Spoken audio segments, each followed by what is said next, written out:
যুগে যুগে মুসলিম ছিল শ্রেষ্ঠ বীরের জাতি, তবে কেন আজকে হলো করুণ পরিণতি। যুগে যুগে মুসলিম ছিল শ্রেষ্ঠ বীরের জাতি, তবে কেন আজকে হলো করুণ। আসসালামু আলাইকুম ওয়া রাহমাতুল্লাহি ওয়া বারাকাতুহু। আলহামদুলিল্লাহ ওয়াহদাহু ওয়াসসালাতু ওয়াসসালামু আলা মান লা নাবিয়্যা বা'দা, আম্মা বা'দ। ক্বালা রাসূলুল্লাহ সাল্লাল্লাহু আলাইহি ওয়াসাল্লাম, উযকুরু মাহাসিনা মাওতাকুম ওয়া কুফফু আন মাসাওয়িহিম। এই হাদিসের আলোকে আমরা বলতে পারি, যারা আমাদের কাছ থেকে বিদায় নিয়ে আল্লাহর প্রিয় লাভ করেছেন বা করতেছেন, তাদের ভালো দিকগুলি আলোচনা করা এবং খারাপ দিকগুলি থেকে পরিহার করা।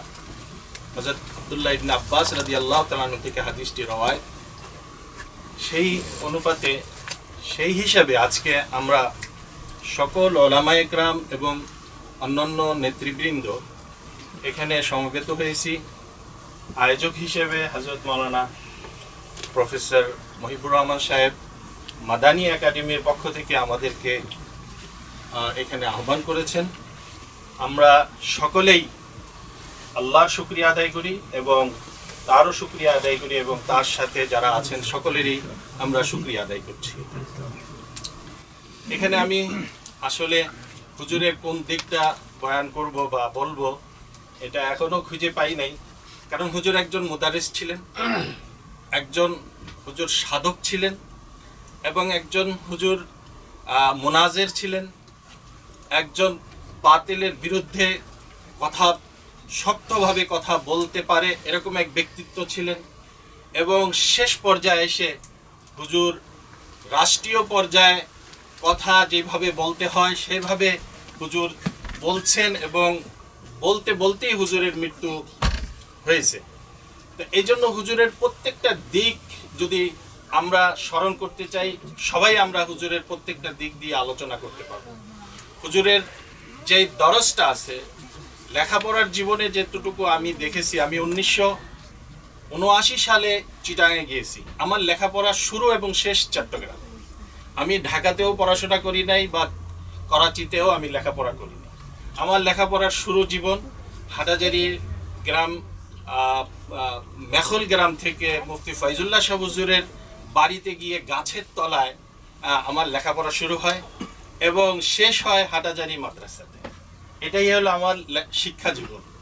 এবং শেষ বছর হুজুর আমাকে যেই হিসেবে আমাকে বরণ করেছিলেন হাটাজারি মাদ্রাসায়, কারণ হাটাজারি মাদ্রাসায় যাওয়ার আগে আমি মেশকাত পর্যন্ত লেখাপড়া করেছি লালখান বাজারে, পাহাড়ের উপরে। তখন হুজুর আমাকে দেখে বলতেছে, তুই কোথায় সিট পাইছিস?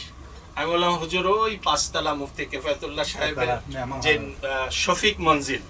শফিক মঞ্জিলের উপরে যেই টাঙ্কি মাওলানা আব্দুল মুকিত সাহেব বলেন যে পানির জন্য সে ব্যবস্থা করেছেন, ওই টাঙ্কির নিচে 2টা রুম করা ছিল। তা আমি ওইখানে সিট পেয়েছিলাম। তো আমি বললাম যে হুজুর ওই টাঙ্কির নিচে পাইছি।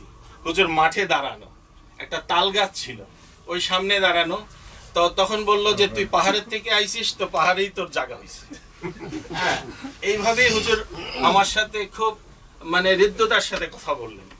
এবং আমি হুজুরের আর কি উল্লেখ করব, হুজুরের সাথে আমার ব্যক্তিগত একটু সম্পর্ক ভালো ছিল। এখান থেকে আমেরিকা থেকে একবার যখন আমি যাই, হুজুর আমাকে দেখেই বলতেছে, শফি, আনাস, ইয়ামিন আসছে, বিরিয়ানি পাকাইছো? হুজুর তাদেরকে হাসানের জন্য, সকালবেলা তো আর সে কেউ বিরিয়ানি খায় না, হুজুর আমাকে দেখে বলে যে ও আসছে বিরিয়ানি রান্না করো। তো এখন আমি হুজুরের কাছে সামনে যেয়ে হুজুরের সাথে মুসাফা করলাম এবং সাথে সাথে হুজুর বলল, তখন আমার সম্ভবত মুফতি ওয়াক্কাস সাহেব ওইখানে সামনে ছিলেন এবং আরও অন্যান্য নেতৃবৃন্দ এবং ওলামায়ে কেরাম ছিলেন। তখন আমি হুজুরকে বললাম যে হুজুর আমাকে বললেন যে মাদ্রাসাটা একটু ঘুরে দেখে আসো। তখন আমি সাহস করে, আগে তো পড়ার জমানায় হুজুরের সামনে কথা বলা দূরের কথা, সাহসই হইতো না হুজুরের সামনে। হুজুরের যারা ওলামায়ে কেরামরা যা বলে গেছেন, হুজুরের সামনে আমরা কথা বলার সাহস আমাদের ছাত্র জীবনে হয়নি। সেদিন সাহস করে হুজুরের কাছে বলে ফেললাম যে হুজুর, মাদ্রাসা তো সব আবর্জনা ময়লা। সামনে কি করতো ছাত্ররা, ড্রেনের ভিতরে ভাতের মার গালতো এবং ওর ভিতরে ডাইল ফেলতো। ডাইল খেতে পারতো না, ডাইল ফেলতো। ভাতের মার আর ডাইল মিলে যদি 2-1 দিন কাটে তখন সেটার পরিস্থিতি কি হয় সেটা আপনারা বুঝতে পারেন। তখন আমি বললাম যে হুজুর সব আবর্জনা ময়লা, আমি কি দেখবো হুজুর আপনার মাদ্রাসা?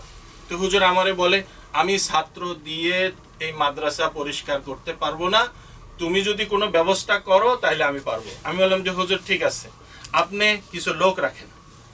তো হুজুর কি করলেন, তো বলে ঠিক আছে শফি ওর নাম লেখ, নাম লেখ, ও কি করতে পারে তোর নাম লিখে রাখ। নাম লিখলো। বহুত দিন পরে আমি 150 স্টেটে যখন আমার পুরান বাসায় শোয়া, রাত 3টার সময় শফি ফোন করছে, হুজুরের খাদেম, বলতেছে হুজুর আপনার সাথে কথা বলবে। আমি রাত 3টায় হুজুরের ফোন উঠায় বললাম, তো বলতেছে তুমি ভালো আছো? ও ইয়ামিন না? আমি কে জি হুজুর। কেন আছো, ভালো আছো না? তাই আমি বললাম হুজুর ভালো আছি। ফয়জুর রহমান ভালো আছে না? আমি কে হুজুর আছে। কেন হুজুরের খলিফা ফয়জুর রহমান সাহেব। তো এই কথা বলার পর হুজুর আমারে বলতেছে, তোমার প্রস্তাবকে সামনে রেখে আমি মজলিসে শুরাতে প্রস্তাব করেছি যে এই মাদ্রাসায় আমার এক ছাত্র আমেরিকায় থাকে, সে পয়সা দিবে, আপনারা এইখানে কিছু লোক অ্যাপয়েন্ট করেন যারা এখানে পরিষ্কার পরিচ্ছন্ন করবে। মজলিসে শুরা এই প্রস্তাবের উপরে 5 জন ব্যক্তিকে পরিষ্কার পরিচ্ছন্নের জন্য অ্যাপয়েন্ট করেছে এবং হুজুর এই কথাটা বলল। এবং তারপরে আমি আর আমার তো অবস্থা দারুল উলুম নিয়ে ব্যস্ততা, আমি ভুলে গেছি হুজুরের টাকা দেওয়ার, বেতনের টাকা পাঠায় হুজুরের সাথে ওয়াদা করছি, আমি ভুলে গেছি। পরে ঢাকাতে মুফতি হাসান সাহেব মার্কাজুল ইসলামীর সেক্রেটারি জেনারেলকে ফোন করছে, ইয়ামিন তো আর টাকা দেয় না, মানে হুজুরের খাদেম দিয়ে ফোন করছে। পরে আমি হুজুরের ওনার মাধ্যমে 1 লাখ টাকা আমি পাঠাইছিলাম। এরপরে আর টাকা পয়সা দেওয়ার আর সিলসিলা হয় নাই, বন্ধই হয়ে গেছে। কিন্তু আলহামদুলিল্লাহ ওই দিন থেকে মৌলানা ফোরকান সাহেব বলে, যেই কাজ কেউ করতে পারে নাই আল্লাহ তাআলা তোকে দিয়া হাটাজারির এই পরিষ্কার পরিচ্ছন্ন করানোর জন্য হুজুরের মাধ্যমে এই জিনিসটা জারি হয়ে গেছে। এই একটা জিনিস আলহামদুলিল্লাহ হুজুর করাইছেন জীবদ্দশায়। মৌলানা আব্দুল মুকিত সাহেব বলছেন, হুজুর আসলে সত্যিকারই একটা সম্রাট ছিলেন এবং হুজুরের যে সাহস, সবচেয়ে বড় হুজুরের দিক কি জানেন, যেটা আমি আজকে আপনাদের সামনে আমি উল্লেখ করতে পারি, এটা আজ পর্যন্ত আমি কাউকে বলি নাই। হুজুরের একজন ছাত্র এবং হুজুরের মুরিদ, সে আমাকে নিজে বলছে যে আমি নিজে দেখছি হুজুরের মাকাম বহুত উপরে, আমি নিজে আমার একটা মানে উনি বলছেন এলহামের মাধ্যমে হোক যেভাবে হোক, এটা বলছেন আজ থেকে 20 থেকে 25 বছর আগের কথা বলছি, যখন হুজুর ওই সময় এগুলো তার জীবনীকে দেখছি। হুজুরের যারা নাকি হুজুরের সাথে ছিলেন, ফজরের পরে এবং আসরের পরে এই 2টা সময় হুজুর কারোর সাথে কোনো কথা বলতেন না, দরজা বন্ধ থাকতেন, আধা ঘন্টা থেকে 1 ঘন্টা হুজুর জিকির করতেন। এইরকম মুহতামিম হওয়া সত্ত্বেও এই আমল আমি অন্যান্য মুহতামিমদের ভিতরে খুব কম দেখছি।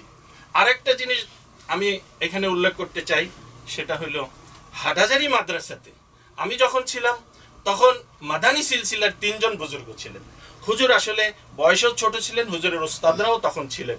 সেটা তাদের মধ্যে ছিলেন হযরত মাওলানা আব্দুল আজিজ সাহেব, শেখুল হাদিস সাহেব ছিলেন, এবং আব্দুল কাইয়ুম শাহ হুজুর ছিলেন, তারপরে হামিদ শাহ হুজুর ছিলেন, এবং মুফতি আহমদুল হক সাহেব মুফতি আজম রহমতুল্লাহ আলীও ছিলেন।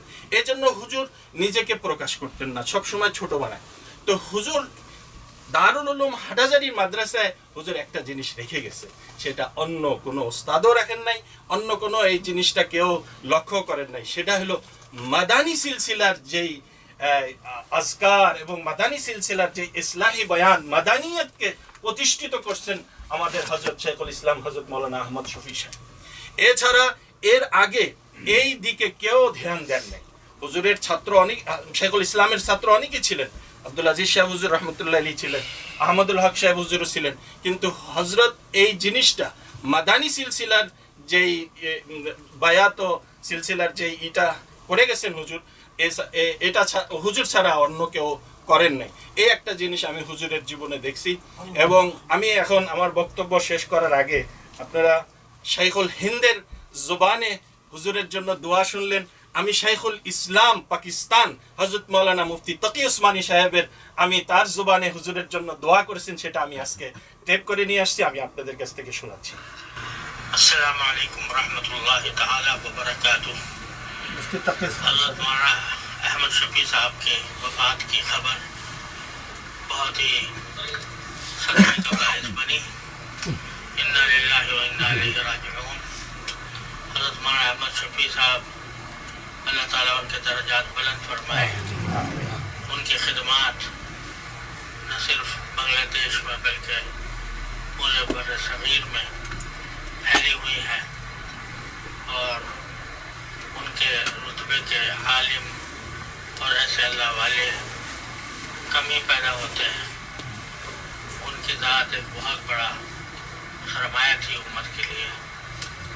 اللہ تبارک و تعالیٰ اپنے فضل و کرم سے ان کے درجات بلند فرمائے, جنت الفردوس میں جگہ عطا فرمائے, ان کے پسماندگان کو صبر جمیل عطا فرمائے اور ہر طرح کے شر سے حفاظت فرمائے اور مدرسے کی اللہ تبارک و تعالیٰ حفاظت فرمائے. اس کے فیوز کو اسی طرح جاری رکھے جس طرح حضرت مولانا کے زمانے میں تھے. میری طرف سے جس طرح ہو سکے یہ تعزیت کا پیغام ان کے گھر والوں کو بھی اور جامعہ کے اساتذہ کو بھی اور منتظمین کو بھی پہنچا دیا جائے تو میں بہت ممنون ہوں گا. اللہ تعالیٰ آپ کو جزائے خیر عطا فرمائے کہ آپ نے مجھے خبر دی. السلام علیکم ورحمۃ اللہ تعالیٰ وبرکاتہ. মাশাআল্লাহ, আজকের এই ইজতেমার মধ্যে দুইজন শাইখুল হিন্দ হযরত মাওলানা আরশাদ মাদানী দামাত বারাকাতুহুমের জবানেও আমরা হযরতের জন্য দোয়া শুনেছি এবং শাইখুল ইসলাম পাকিস্তান হযরত মাওলানা মুফতি তাকি উসমানী সাহেবের জবানেও হযরতের জন্য আমরা যে দোয়া করেছেন সেটাও শুনতে পারছি. আমি এইটা বলি আজকে আমার কথা শেষ করতেছি. ITV, Call of Peace, Save Humanity.